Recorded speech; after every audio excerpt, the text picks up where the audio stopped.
I want you to think about how you're swimming, the process. That's really, really important. It's not just going up and down the black line. It's not all about getting from point A to point B. It's how do you get there, right? So, a couple things is range, rhythm, relaxation. You probably may have heard this before or whatever, but that's your swimming.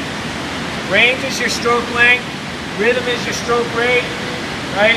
And the elements of being relaxed will help carry the day that you can go longer and longer and longer. Okay, really important. So that's the 3 R's, okay? And I got that from Gennady Turetsky, who is the coach of Alexander Popov. It's probably a little bit before your time of knowing who that guy was, but he was so efficient, this guy. It was just incredible. What was that? So these 4 elements, and there's many more that fit in, but basically technical, physical, mental, and tactical, right? Basically those are the areas that we need to, as big title things, and then we have all the little things. And this other piece I have here, whole part whole, is just the way you do things. Look at the whole picture, break it all up into parts, and then hopefully you work on those parts to make it a better whole, better end result, right? So I just want you to get thinking like that. We're going to talk a little bit IM. We're going to do an IM set. But there's a little more to it than just swimming the IM. And there's a little more to it than just 4 strokes. A little more to it than just 4 equal parts of the distance that you're doing. Right? I think, you know, so, and we're good. At the end of every session, we're going to have some sort of IM orientation. So it's just help you get better. It's funny when we put in our LTADs, you know, long-term development strategy, that you've heard about that. Some of you guys that went through the program, you had to swim prerequisites, and one of them was 400 IM. You had to swim a 400 IM time, and most of you it wasn't a big deal, but some of you breaststrokers it might have been, right? Same with the distance. Sometimes we put it as sort of an end result. You got to do this to get into the swim meet. But part of that was up to your coaches and your programs to tell you how can I really swim well and get where I need to be on that, right? So it's you're doing it, but I'm just going to add a little bit more to it. So here's a thought, just a thought. There's many thoughts out there, but here's a thought that I think helps.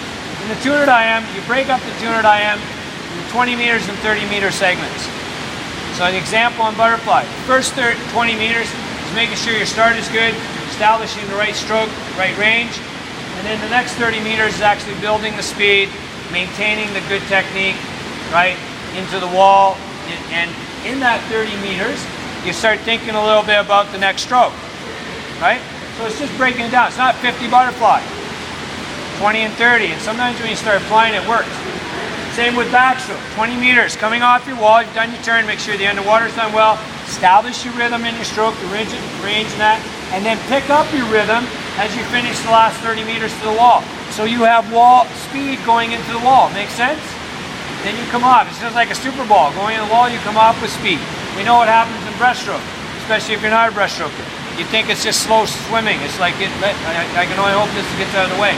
No, same idea. Have a plan, use something like this, and use it. 20 meters establishing a long stroke, 30 meters actually either pushing more with your legs or picking up the rhythm. It breaks it up a little bit, so it's not 50 meters, it's 20 and 30, it's breaking it up apart. Same thing on the 400 IM, or anything like that. 30 meters, 70 meters, especially on the technical issue. First 30 meters, you've got speed from your start, or you're fresh because it's a different stroke. And then 70 meters, you have to work at it, you have to maintain your stroke length, your stroke rate, and bringing in your kick and all that kind of stuff. So does that make something to think about when you're doing IM swimming, in training, in skill work, kicking, try and break it up, have a little bit of a sort of a tactic or a strategy. I think that will help you get through the rough points. When you're good at something, you don't think about it. You already got it figured out. When you're trying to get better at something that you're not good at, you need to have some little tools to do it. Sometimes it happens naturally, sometimes not. So something. We're going to go 350s of butterfly drill, right? 350s on a minute. That 1-1-1 drill. I really like this drill. And what I want you to try and think about is that you have long range, long reach, long recovery, right? Soft landing. But as soon as you make the landing and you're inside the water, you got to grab, I'll call it grab the water, but you got to be strong. Don't wait. Because you wait, when you get tired, you start sliding out and all that. Get right on the track you want to pull on, right? And follow it all the way through. So as soon as you start this being strong, this part will become easier, believe it or not. But if you wait, you end up doing this and you end up lifting. So you want to go forward on your stroke. So same thing. Strong, make sure you're ready, strong, and then just follow through. We call it finish for some. I like the idea of follow through. If you think about throwing a baseball, follow through, golf swing, follow through.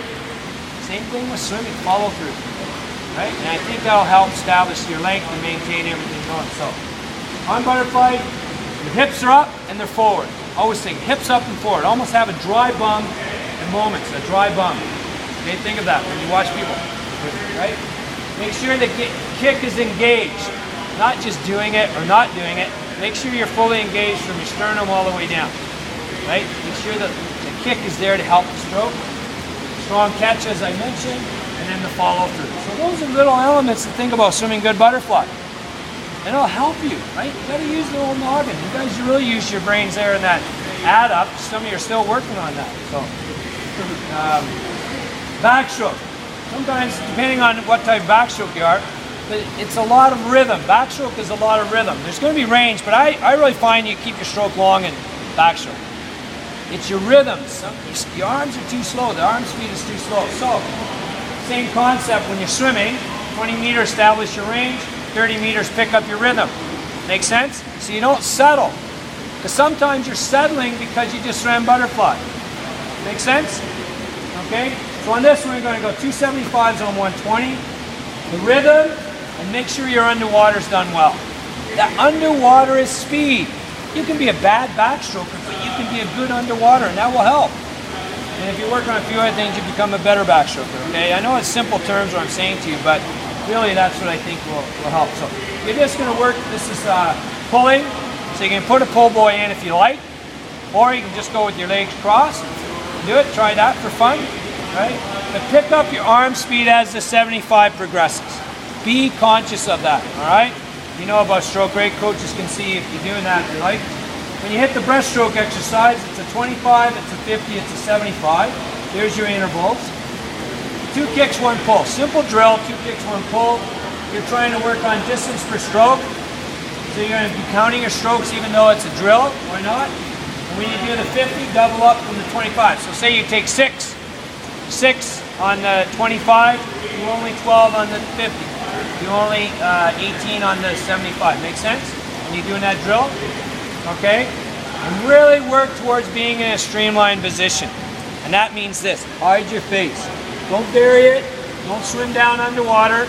On the surface, okay? On the surface, slicing the water. You want to try and get that slicing water idea. So hide your face. Don't bury your face. Don't leave your head up. Does that make sense? Okay? And then we'll swim the freestyle 275s. Negative split.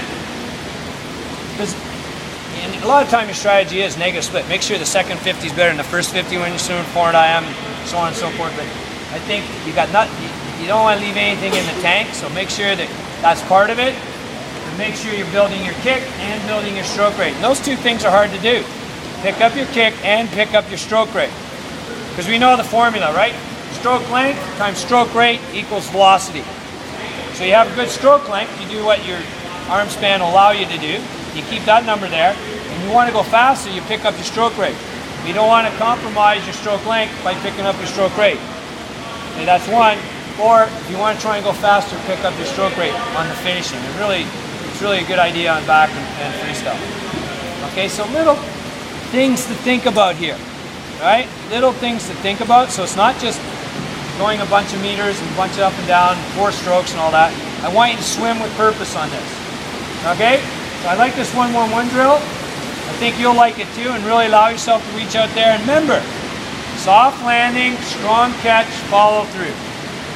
Right arm, left arm, full stroke. Pick up your rhythm on backstroke when you're doing the pull. Make sure you streamline position. Get somewhere with that stroke. Learn to do that. Then you'll get faster at it. Pick up your rhythm and you're kicking on the freestyle, swimming. Okay? We're good? All right, let's go.